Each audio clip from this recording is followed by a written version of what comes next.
آیت کے بیچ میں آپ نے اکثر دیکھا ہوگا وقفہ لکھا ہوا آتا ہے اور ایک سکتہ لکھا ہوا آتا ہے۔ جب وقفہ اور سکتہ آتا ہے تو اس کا حکم کیا ہے؟ اس میں رکنا ہے لیکن سانس نہیں توڑنی۔ سکتہ اور وقف میں رکنا ہوتا ہے، پاز لینا ہے لیکن سانس نہیں توڑنی۔ وقفہ میں زیادہ دیر آپ کو رکنا ہوتا ہے اور سکتہ میں آپ کو کم دیر رکنا ہوتا ہے، چھوٹا پاز لینا ہوتا ہے۔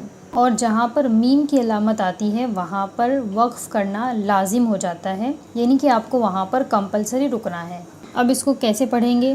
وَاعْفُ عَنَّا وَاغْفِرْ لَنَا وَارْحَمْنَا أَنْتَ مَوْلَانَا۔ اگر قرآن پڑھتے وقت آپ کی سانس غلط جگہ پر ٹوٹی، جیسے کہ ابھی یہاں پر مولانا پر میری سانس ٹوٹ گئی، تو اب ہم پیچھے سے اس کو پڑھتے آئیں گے، وَارْحَمْنَا أَنْتَ مَوْلَانَا فَانْصُرْنَا عَلَى الْقَوْمِ الْكَافِرِينَ۔